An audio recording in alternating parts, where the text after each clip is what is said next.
അടുത്ത കാലത്ത് അദ്ദേഹത്തിൻ്റെ പല പ്രസ്താവനകളും യഥാർത്ഥത്തിൽ ഒരു മുന്നണി മര്യാദക്ക് നിരക്കുന്നതല്ല. അദ്ദേഹം ചെയ്തുകൊണ്ടിരിക്കുന്ന കാര്യങ്ങൾ അദ്ദേഹം പുനഃപരിശോധിക്കേണ്ടതുണ്ട്. മുന്നണി എന്നുള്ള നിലയിൽ കാര്യങ്ങൾ ചർച്ച ചെയ്ത് തീരുമാനങ്ങളിൽ എത്തിച്ചേരേണ്ടതുണ്ട്. ആ മുന്നണി ധാരണക്കനുസരിച്ച് പ്രവർത്തിക്കാൻ എല്ലാവർക്കും ബാധ്യതയുണ്ട്. അത് അദ്ദേഹം നിർവഹിക്കണം എന്നുള്ളതാണ് അദ്ദേഹത്തിൻ്റെ പ്രസ്താവന സംബന്ധിച്ച് കണ്ടപ്പോൾ എനിക്ക് തോന്നിയിട്ടുള്ളത്.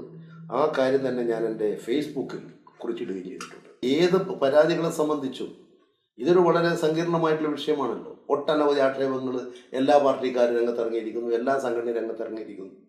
ആദ്യം ഉന്നയിച്ച പ്രശ്നമല്ല ഇപ്പോൾ ഉന്നയിക്കുന്നത്. ഇപ്പോൾ അവസാനം എത്തിച്ചേർന്നിരിക്കുന്നത് പ്രിൻസിപ്പാളിനെ പുറത്താക്കുക, പ്രിൻസിപ്പാൾ അവിടുന്ന് പോവുക, അയാളെ പാസ്പോർട്ട് കണ്ടു കെട്ടുക, അവിടത്തേക്കാണല്ലോ എത്തിയിരിക്കുന്നത്. എന്താണോ വിഷയം, വിദ്യാർത്ഥികൾ അഭിമുഖീകരിക്കുന്ന പ്രശ്നം എന്താണ്? വിദ്യാർത്ഥികൾക്ക് നീതി ലഭിക്കണം, വിദ്യാഭ്യാസം മെച്ചപ്പെടുത്തണം, വിദ്യാഭ്യാസ സ്ഥാപനം അതിൻ്റെ നിയമങ്ങൾക്കും ചട്ടങ്ങൾക്കും അനുസരിച്ച് പ്രവർത്തിക്കണം.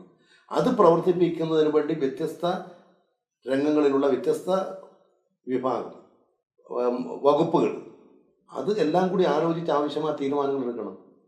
ആ തീരുമാനങ്ങൾ എടുത്തുകൊണ്ട് മാത്രമേ ഇത്തരം പ്രശ്നങ്ങൾക്ക് പരിഹാരം ഉണ്ടാക്കാൻ സാധിക്കൂ. അതിന് മുന്നണി അടിസ്ഥാനം ചർച്ച ചെയ്യണം. ആര് കത്തെഴുതി കൊടുത്താലും അതിൻ്റെ മേലെ ഉടൻ ഉത്തരവ് പുറപ്പെടുവിക്കുകയല്ല. അത് സംബന്ധിച്ച് മുന്നണി ധാരണകൾക്കനുസരിച്ച്, കാരണം ഇത്തരം ഒരു സങ്കീർണമായ പ്രശ്നമാകുമ്പോൾ അതിനനുസരിച്ച് കാര്യങ്ങൾ കൈകാര്യം ചെയ്യാൻ സാധിക്കേണ്ടതാണ്.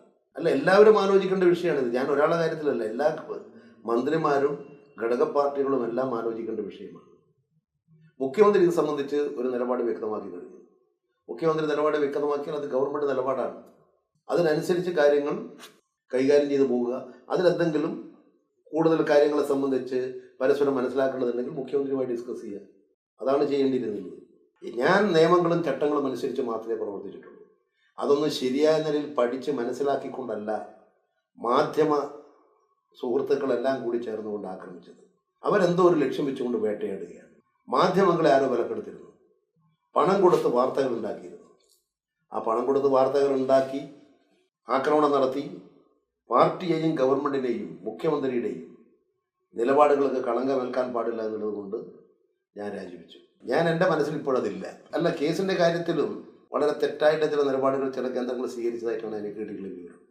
അതെല്ലാം കഴിയട്ടെ, അതിന് ശേഷം എല്ലാ കാര്യങ്ങളും തുറന്നു പറയാമെന്ന് വെച്ചിരിക്കുക. പാർട്ടി പ്രവർത്തകർ, എന്നെ അറിയുന്ന പാർട്ടി പ്രവർത്തകരാരും അത് വിശ്വസിക്കുമെന്ന് എനിക്ക് തോന്നുന്നില്ല. പിന്നെ അത്തരം വാർത്തകൾ പ്രചരിപ്പിക്കാൻ പാർട്ടി വിരുദ്ധരും ബാഹ്യശക്തികളും സ്വാർത്ഥ താല്പര്യക്കാരും വ്യവസായത്തെ ഇതുവരെ കൈയടക്കി കൊള്ളയടിച്ചുകൊണ്ടിരുന്ന കുറേ ഒരു മാഫിയ സംഘക്കാർ, അവരെല്ലാം കൂടി ചേർന്നുകൊണ്ട് ഒരുക്കിയിട്ടുള്ളതാണ് ഈ പ്രവൃത്തി. അതല്ലാതെ പാർട്ടി സഖാക്കളിലൊന്നും ഈ കാര്യത്തിൽ പ്രത്യേകിച്ച് എന്തെങ്കിലും എന്നെ അറിയുന്നവരാരും ഇത്തരത്തിൽ മോശമായി പ്രതികരിക്കില്ല. അവരെല്ലാം ഞാനെടുത്തത് പാർട്ടിയെ സംരക്ഷിക്കാനാണെന്നുള്ള നല്ല ബോധ്യത്തിൽ തന്നെയാണുള്ളത്. ഞാൻ പ്രത്യേകിച്ചൊരു ഉത്തരവാദിത്തമുള്ളൊരു പാർട്ടി പ്രവർത്തകൻ എന്നുള്ള നിലയിൽ എനിക്ക് അഭിപ്രായങ്ങളുള്ള കാര്യങ്ങൾ പാർട്ടിയിൽ പറഞ്ഞ് അവിടെ ചർച്ച ചെയ്ത് പരിഹാരം കാണുക എന്നുള്ളതാണ്. എല്ലാ വിഷയങ്ങളെ കുറിച്ചാണ് ഞാൻ പറഞ്ഞത്. അത് എൻ്റെ ശ്രദ്ധയിൽ വന്നിട്ടുള്ളൊരു വിഷയമാണ്. എനിക്കും മനസ്സിലാകാത്തൊരു വിഷയമാണ്. ഞാനും അത് എന്തുകൊണ്ട് എന്നുള്ളത് ഞാനും ചിന്തിച്ചുകൊണ്ടിരിക്കുന്ന വിഷയമാണ്.